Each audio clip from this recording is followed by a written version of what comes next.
ग्रामीण भागातील रुग्णांना शहरात तातडीने उपचार मिळावे या उद्देशाने 2 वर्षापूर्वी सुरू केलेल्या वैद्यकीय मदत कक्षाला आता वाढता प्रतिसाद मिळताना दिसतो आहे। सामाजिक कार्यकर्ते व वैद्यकीय मदत कक्षाचे प्रमुख कृष्णा कदम यांनी रुग्णांच्या मदतीसाठी लोकांना आवाहन करत कक्षाची स्थापना केली। या कक्षात आतापर्यंत विविध क्षेत्रात कार्यरत असणारे 800हून अधिक लोक एकत्र आहेत। कृष्णा कदम यांना त्यांच्या कार्याचे कौतुक म्हणून विविध पुरस्कारांनी सन्मानित केले जात आहे। कदम यांना पोलादपूर तालुक्यात सुसज्ज रुग्णालय उभे करायचे असून त्यासाठी ते लवकरच पाठपुरावा करणार असल्याचे म्हणाले। कृष्णा कदम यांनी तालुक्यातील काही गरजू मुलांना शैक्षणिक कार्यासाठी दत्तक घेतले आहे। तसेच दिव्यांगांना देखील त्यांच्याकडून मदत कार्य सुरू आहे। मी पहिल्याप्रथम तुमचं CN चॅनलचं पहिल्यांदा प्रथम आभार मानतो की माझ्यासारख्या सर्वसामान्य कार्यकर्त्याची आपण या ठिकाणी मुलाखत घेतली, मुलाखतीसाठी बोलवलं। मी एक अशा पद्धतीने चळवळ चालू केली। पहिल्यांदा मी माझ्या पोलादपूर तालुक्यातला, माझं नाव कृष्णा मारुती कदम, माझ्या पोलादपूर तालुक्यामधला मी एक रहिवासी आहे।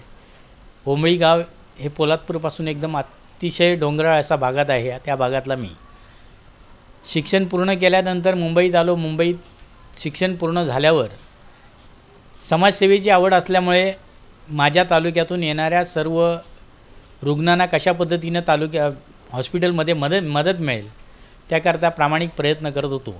पण त्यावेळी फक्त मी आणि माझी मिसेस, मी हॉस्पिटलमध्ये जे पेशंट आपल्या तालुक्यातले यायचे त्या तालुक्यातल्या पेशंटना मदत करायचो आणि माझी मिसेस त्यांना लागणारं अन्न कशा पद्धतीने त्यांना पोचवता येईल ह्यासाठी ती प्रयत्न करत असायची। असं करत असताना एक दिवस माझ्या मनामध्ये अशी संकल्पना आली की आपण हा 1-2 माणसांचा खेळ नाही आहे किंवा आपण करू शकत नाही, त्यासाठी एक संघटना असणं महत्त्वाचं आहे।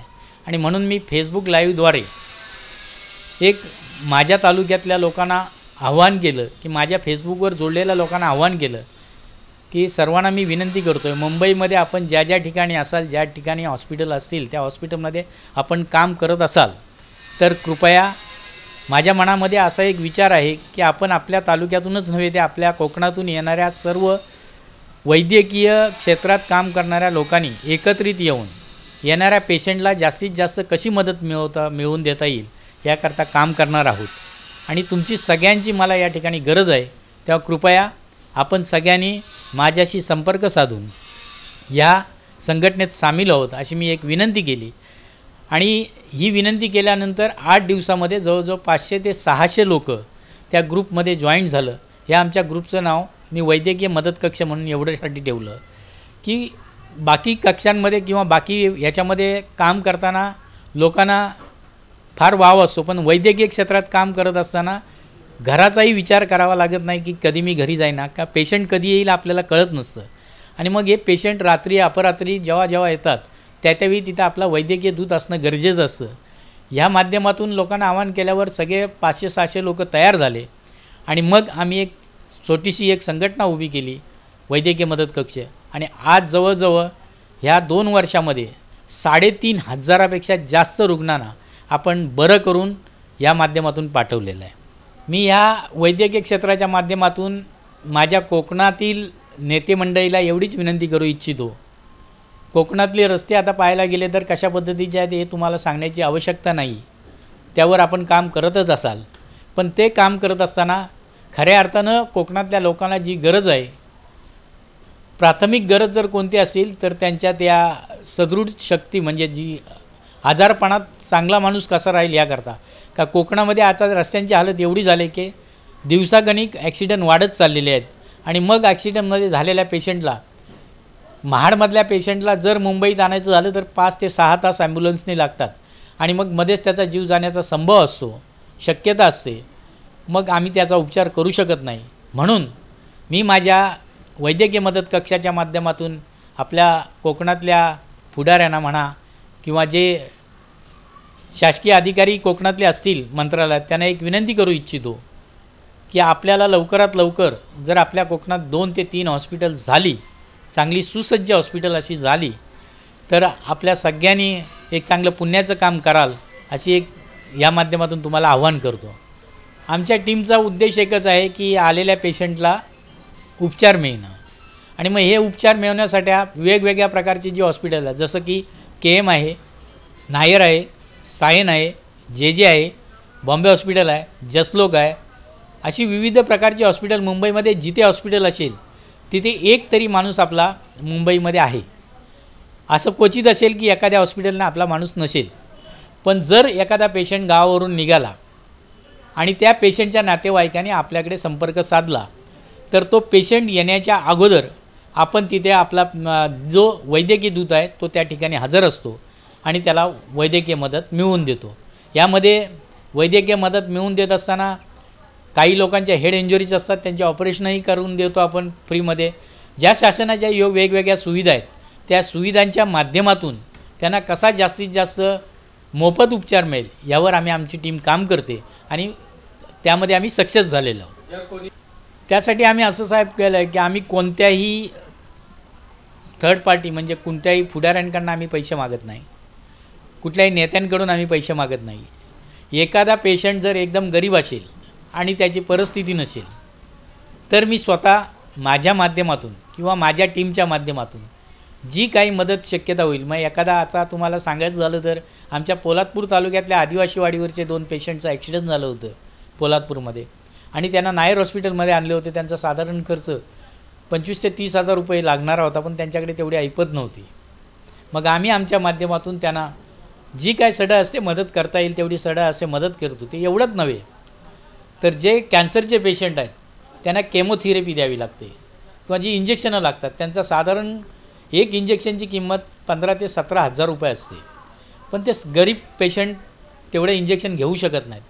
मग मी माझ्या माध्यमातून माझ्या वैद्यकीय मदत कक्षाच्या माध्यमातून काही मोठ्या लोकांना असं आव्हान करतो की बाबांनो साहेब तुम्ही एवढी जर मदत केली, जी डॉक्टरनी दिलेली स्क्रिप्ट असते की दिलेलं बिल असतं की हे रिक्वायरमेंट आहे, ती रिक्वायरमेंट स्लिप मी त्यांना आपल्या वैद्यकीय मदत कक्षाच्या ग्रुपवर पाठवायला सांगतो आणि तीच स्ट्रीप मी माझ्या कुठच्या पुढाऱ्या यांना जी मदत करणारी लोक आहेत त्या मदत करणाऱ्या लोकांना दाखवतो की ह्या माणसाला असा असा आजार आहे, ह्यांना एवढी गरज आहे, एवढ्या इंजेक्शनची गरज आहे, ह्या इंजेक्शनची किंमत एवढी आहे, ह्या औषधाची किंमत एवढी आहे.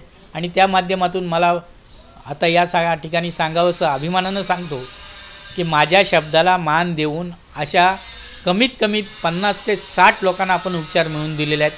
त्यामध्ये कॅन्सरसारख्या दुर्दम्य आजाराचे जवळजवळ 40 पेशंट आहेत. बायपास केलेले आपण जवळजवळ 60 ते 70 पेशंट आहेत की ज्यांच्या बायपास सर्जरी आपण मोफत करून दिलेल्या आहेत. अशा विविध उपचाराने ग्रासलेल्या लोकांना आपण चांगल्या पद्धतीने मदत केली आहेत. डोळ्यांची ऑपरेशनं महिन्यातून आपण जवळजवळ 25 ते 30 लोकांची डोळ्याची ऑपरेशनं 1200 ते 1300 रुपयामध्ये करून देतो. अशा वेगवेगळ्या प्रकारचे उपचार आपण लोकांना जास्तीत जास्त मोफत कसे मिळतील आणि कसे मिळवून देण्यात येतील याच्यावर आम्ही काम करतो. या मोहिमेत म्हणजे जवळपास 8 ते 9 डॉक्टर आमच्या ग्रुपमध्ये सामील आहेत. नर्सेस जवळजवळ 15-20 आहेत. वार्ड बॉय 100च्या वरतीच असतील आणि बाकी अधिकारी वर्ग जवळजवळ 50-60 अधिकारी वर्ग प्रत्येक हॉस्पिटलमध्ये काम करणार आहे. या सगळ्यांच्या टीमवर्क्समधून हे काम चाललेलं आहे. मी फक्त नामधारी आहे, मी एक संघाचा कॅप्टन म्हणून काम करतो आहे. यामध्ये काम करत असताना आम्हाला जे काम करावं लागतं ते कुठल्या हॉस्पिटलला कोणता पेशंट आला की तेवढंच माझ्या लक्षात असतं की बाबा समजा KMला हॉस्पिटलच्या पेशंट आला तर KMला माझा कोण दूत आहे की तो तिथे मदत करेल, त्याचं नाव पटकन मी आठवून त्या माणसांना सांगून त्यांच्याशी संपर्क करून देतो. एवढं काम मी प्रामुख्याने करतो.